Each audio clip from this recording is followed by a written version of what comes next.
Bulletin का आगाज करें और आपको बताएं कि मुल्क में तूफानी बारिशों का स्पेल जारी है। 9 अफराद जाँ बहक जबकि 8 जख्मी। पंजाब में 5 और खैबर पख्तूनख्वा में 2 अफराद जान से गए। 25 जून से अब तक मुल्क भर में 76 अफराद जाँ बहक हो चुके हैं। सबसे ज्यादा 48 अमवात पंजाब में हुई हैं। NDMA की रिपोर्ट जारी कर दी गई है। मुल्क में तूफानी बारिशों का स्पेल, 9 अफराद जाँ बहक, 8 जख्मी जबकि पंजाब में 5 और खैबर पख्तूनख्वा में 2 अफराद जान से गए। 25 जून से अब तक मुल्क भर में 76 अफराद जाँ बहक हो चुके हैं। सबसे ज्यादा 48 अमवात पंजाब में हुई हैं। NDMA की रिपोर्ट जारी। शहर भर में बारिश के बायस मुख्तलिफ हादसात, 8 साल बच्चे समेत 2 अफराद जाँ बहक और 11 जख्मी हो गए। रायविंड के इलाके में बिजली के तारों से छू जाने के बायस 25 साल राहगीर जाँ बहक, अहले मोहल्ला का लाश सड़क पर रखकर लेस्को और CO यूनिट रायविंड के खिलाफ एहतजाज। इत्तला मिलने पर पुलिस भी मौके पर पहुंच गई। कान्हा में TR गार्डर से बनी छत गिरने से 8 साल बच्चा जैन जाँ बहक हो गया। यास्मीन और अरसलान जख्मी हुए जिन्हें इंडस अस्पताल कान्हा मुंतकिल कर दिया गया। नश्तर टाउन के इलाके में घर की छत गिर गई, 3 लड़कियां मलबे तले दबकर जख्मी हो गईं। 18 साल सादिया, 13 साल आलिया और 12 साल आमना शामिल हैं। जख्मियों को तिब्बी इमदाद के लिए अस्पताल मुंतकिल कर दिया गया। शाहदरा टाउन में घर की छत गिरने से एक ही खानदान के 6 अफराद मलबे तले दब गए। जख्मियों में 42 साल अफसर मलिक, 35 साल सोनिया अफसर, 36 साल गुलाम अब्बास, 30 साल तानिया अब्बास शामिल। 7 साल कनीज फातिमा और 4 साल दुआबी जख्मी। 4 जख्मियों को मौके पर ही तिब्बी इमदाद फराहम की गई जबकि 2 जख्मियों को मेयो अस्पताल मुंतकिल कर दिया गया। मानसून बारिशों के बायस दरियाओं में पानी के बहाव में इजाफा होने के साथ डैमों में भी पानी का जखीरा बढ़ गया है। दूसरी जानिब नदी नालों में भी तुग़यानी का खदशा है। इस्लामाबाद से रिपोर्ट देखिए। मानसून बारिशों से दरियाओं में सैलाबी कैफियत, नदी नालों में तुग़यानी का खदशा, डैमों और बैराजिस की सतह भी बुलंद। फ्लड कमीशन के मुताबिक दरियाए चुनाब में मराला के मकाम पर 1,22,000 क्यूसिक का रेला दाखिल हो चुका है। मराला के मकाम पर निचले दर्जे का सैलाब है। आइंदा 24 घंटों में दरियाए चुनाब में 1,90,000 क्यूसिक का रेला गुजरने का इम्कान है। दरियाए काबुल में नौशहरा के मकाम पर निचले दर्जे का सैलाब है। नौशहरा के मकाम पर पानी का बहाव 63,000 क्यूसिक है। दरियाए सिंध में तरबेला के मकाम पर पानी का बहाव 1,85,000 क्यूसिक है। चश्मा बैराज पर पानी का बहाव 2,39,000 और तौसा बैराज पर 21,000 क्यूसिक है। गुद्दू बैराज के मकाम पर पानी का बहाव 1,87,000 क्यूसिक जबकि सखर बैराज पर पानी की आमद 1,37,000 क्यूसिक है। दरियाए जहलुम में मंगला के मकाम पर पानी का बहाव 80,000 क्यूसिक है। फ्लड कमीशन के मुताबिक दरियाए जहलुम में गुज़िश्ता रोज़ 1,25,000 क्यूसिक का रेला आया। सैलाबी रेले का पानी मंगला डैम में ज़ख़ीरा कर लिया गया है। मंगला डैम में पानी ज़ख़ीरा करने की गुंजाइश 49 फीट बाकी है। दरियाए जहलुम के नशेबी इलाकों में सैलाब का कोई खदशा नहीं। शहर कायद कराची में इस वक्त हब्स और गर्मी है जबकि आज मौसम अबर आलूद रहने और वक्फे वक्फे से कहीं हल्की और कहीं तेज़ बारिश होने का इम्कान है। मौसम की ताज़ा तरीन सूरत हाल क्या है, दुनिया न्यूज़ की नुमाइंदा रुताबा रूस से जानते हैं। जी, कराची में आज भी बारिश होने का इम्कान है। यहाँ बारिशों का यह सिलसिला जो है ये 7 तारीख से जारी है। कल भी कराची के मुख्तलिफ इलाकों में जिसमें क्लिफ्टन, शारह फैसल, सफूरा, गुलिस्तान जौहर और मलीर शामिल है, यहाँ अच्छी बारिश हुई जिसके बाद मौसम शहर का खुशगवार हो गया। महकमा मौसमियात का कहना है कि आज भी शहर का मौसम जो है वो अबर आलूद रहेगा। इस वक्त भी शहर का दर्जा हरारत जो है वो 30 डिग्री रिकॉर्ड किया गया। हवा में नमी का तनासुब 80% से ज़्यादा होने के बायस यहाँ गर्मी की शिद्दत कुछ ज़्यादा महसूस की जा रही है, लेकिन गर्मी की ये शिद्दत कल की बनस्बत कम है। महकमा मौसमियात का कहना है कि आज भी कराची के मुख्तलिफ इलाकों में कहीं हल्की और कहीं तेज़ बारिश का इम्कान है जो गरज चमक के साथ वक्फे वक्फे से सारा दिन जारी रहेगी। महकमा मौसमियात का ये भी कहना है कि यहाँ पर ये बारिश की जो सूरत हाल है ये आज के बाद कल भी शहर में बूंदाबांदी का कुछ इम्कान है। जी, सियासी मंजरनामे से खबर है कि वज़ीर दिफा ख्वाजा आसिफ ने कहा कि 1 माह के अंदर कौमी असम्बली अपनी मुद्दत मुकम्मल करके तहलील हो जाएगी। इलेक्शन की तैयारी का आगाज़ हो चुका। सियालकोट में वर्कर कन्वेंशन से खिताब में ख्वाजा आसिफ ने मजीद कहा कि PDM के साथ सीट एडजस्टमेंट का मामला असम्बली तहलील होने के बाद मुकम्मल होगा।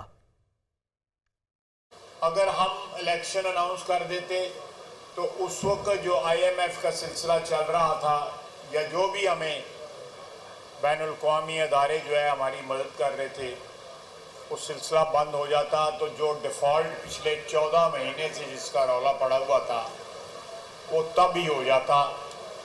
और ये 14 महीने की हमारी तगदो के बाद मुल्क को जो डिफ़ॉल्ट से बचाया गया है, उसमें हमें एक अपना जो सियासी सरमाया है वो ज़रूर हमने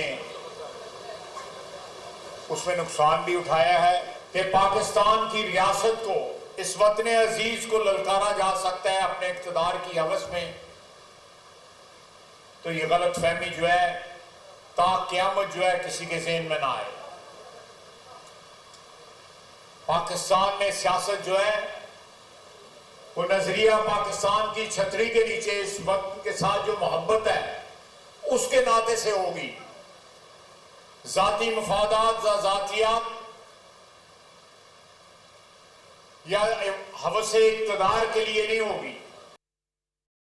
गुजरावाला से अहम खबर है कि अलीपुर चट्ठा में ऑयल रिफाइनिंग यूनिट में आग लग गई है। ऑयल चैम्बर में 25,000 लीटर खाम तेल मौजूद है। फायर ब्रिगेड की 5 गाड़ियां आग बुझाने में मसरूफ हैं। आग लगने की वजह ताहाल मालूम नहीं हो सकी। इस बारे रेस्क्यू हुकाम ने मजीद क्या बताया, इस बारे जानेंगे राजा माजिद से। जी माजिद। रेस्क्यू हुकाम का कहना है कि आग यूनिट के बॉयलर और बैटिंग चैम्बर में लगी है। ऑयल चैम्बर में 25,000 लीटर खाम माल मौजूद है। आग पर काबू पाने की कोशिश जारी है। ये वाकया अलीपुर चट्ठा के इलाका में वाकया एक ऑयल रिफाइनिंग यूनिट में पेश आया, जहां नामालूम वजूहात की बिना पर अचानक आग भड़क उठी। इतला मिलते ही रेस्क्यू का अमला और 5 फायर टेंडर मौका पर पहुंच गए और उन्होंने रेस्क्यू ऑपरेशन शुरू कर दिया है। दूसरी जानिब ये इलाका नवाही इलाका है जहाँ पर ये बहुत बड़ा यूनिट कायम किया गया है। ये अल शेख रिफाइनिंग यूनिट के नाम से ये मशहूर है और इसके इर्द गिर्द जो बॉयलर लगे हैं, रेस्क्यू हुकाम का कहना था कि वहां पर आग ना पहुंचे, इसकी भरपूर कोशिश की जा रही है और मजीद जो है कि गाड़ियां तलब की जा रही हैं कि आग पर यहीं काबू पा लिया जाए। अगर आग यहां से बॉयलर की जानिब जाती है तो बहुत ज्यादा नुकसान का खदशा है। जी वेलकम बैक। निगरान वज़ीर आला पंजाब मोहसिन नकवी की ज़ेर सदारत इजलास पंजाब हुकूमत का बुजुर्गान दीन और औलिया कराम के मज़ारात की तज़यीन व आराइश का फैसला। अतियात, सदक़ात और नजराना देने के लिए ऑनलाइन डोनेशन पोर्टल भी बनेगा। पंजाब इंफॉर्मेशन टेक्नोलॉजी बोर्ड को ऑनलाइन डोनेशन पोर्टल कायम करने का टास्क दे दिया है। लियाकत अंसारी हमारे साथ मौजूद हैं। लियाकत, डिटेल्स बताइए। जी बिल्कुल, निगरान वज़ीर पंजाब मोहसिन रज़ा नकवी की ज़ेर सदारत इजलास में बुजुर्गान दीन और औलिया कराम के मज़ारात की तज़यीन व आराइश, तोसी और इंतजामी अमूर में बेहतरी लाने के लिए अहम फैसले किए गए। इसमें जो सबसे अहम फैसला किया गया वो ये है कि एहतियात, सदकात और नजराना देने के लिए जो है अब ऑनलाइन डोनेशन पोर्टल जो है वो मुतारफ कराया जाएगा और इसके लिए पंजाब इंफॉर्मेशन टेक्नोलॉजी बोर्ड को जो है ऑनलाइन डोनेशन पोर्टल कायम करने का टास्क दिया गया है।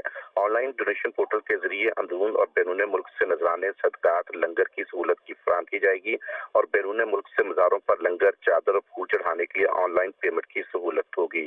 अब वज़ीर आला मोहसिन नकवी ने अकीदतमंदों और ज़ायरीन की आमद-ओ-रफ्त में जो आसानी के लिए जी ठीक है, नुमाइंदा खुसूसी लियाकत अंसारी हमें अपडेट कर रहे थे, आपका शुक्रिया। और मुल्तान में बिजली का शॉर्टफॉल बढ़ते ही लोड शेडिंग में इजाफा हो गया। कारोबार मुतासर होने से ताजिर बरादरी मुश्किलात का शिकार है। लोड शेडिंग से शहरियों और ताजिरों के मसाइल के बारे में जानते हैं अपने नुमाइंदे जहां बाबर से। जी बिल्कुल, अगर मुल्तान की बात की जाए तो मुल्तान में गर्मी की शिद्दत के साथ ही बिजली की गैर एलानिया और ट्रिपिंग का सिलसिला जो है वो अरूज पर पहुंच गया है, जिसकी वजह से शहरी जो है वो सख्त अजियत से दो चार हैं। इस वक्त हमारे साथ कुछ शहरी मौजूद हैं, उनसे बात करते हैं। शेड्यूल नहीं बताते हमें तो महकमे वाले बगैर शेड्यूल के ये यानी लोड शेडिंग कर देते हैं, जिससे हमारे काम में भी हर्ज होता है।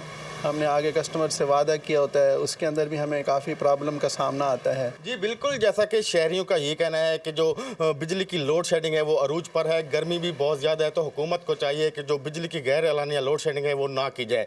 जबकि दूसरी तरफ मैपको हुकाम का ये कहना है कि मैपको के 13 अजला में जो बिजली की तलब है वो 4200 मेगावाट है, जबकि जो रसद है वो 3800 मेगावाट है और 400 मेगावाट जो है शॉर्टफॉल का सामना है, जिसकी वजह से लोड शेडिंग की जा रही है। जी दूसरी जानिब पेशावर में गैर अलानिया लोड शेडिंग का सिलसिला उरूज पर है। 10 घंटे की लोड शेडिंग से आवाम को मुश्किलात का सामना है। मज़ीद तफसीलात जानेंगे अपने नुमाइंदे इमरान बुखारी से। जी जुलाई की आगाज़ के साथ साथ जहां गर्मी की शिद्दत में इजाफा हुआ है, वहीं पर इस वक्त लोड शेडिंग के दौरानी में गैर एलानिया इजाफा देखने में आ रहा है। जो गैबी मदद जो मौसम की सूरत में मौसम कुछ अच्छा होने की वजह से आवाम को थोड़ा बहुत रिलीफ मिल चुका है, ताहम इसके बावजूद जो गर्मी है वो नाकाबिल बर्दाश्त होती जा रही है। मुख्तलिफ मकामात पर लोड शेडिंग के दौरानी में इजाफे की वजह से आवाम इससे कबल एहतिजाज पे मजबूर हो चुके थे। कई मकामात पर सड़कें सड़कें भी बंद कर दी गई थी, ग्रिड स्टेशन की जानिब भी आवाम चले गए थे। लोड शेडिंग में इजाफे के वजूहात के हवाले से जब वाबड़ा हुकाम से रब्ता किया जाता है तो अमन वहाँ पर जो एहलकार हैं अमन फ़ोन उठाने की जहमत गवारा नहीं करते, और अगर फ़ोन उठा भी लिया जाए तो मुख्तलिफ वजूहात, फीडर में ख़राबी, लाइन में ख़राबी का कह कर जान छुड़ा ली जाती है। जो मदाफ़ाती इलाके वहाँ पर 12 से 18 घंटे तक का एक लोड शेडिंग का दौरान देखने में आ रहा है, जबकि जो बैरूनी अतराफ़ का शहर का एरिया है वहाँ तकरीबन 10 से 12 घंटे का है। अंदरूनी शहर भी तकरीबन 8 से 10 घंटे तक लोड शेडिंग का दौरानिया जारी रहता है, जिसकी वजह से आवाम इस वक्त शदीद मुश्किलात से दो चार हैं। जी।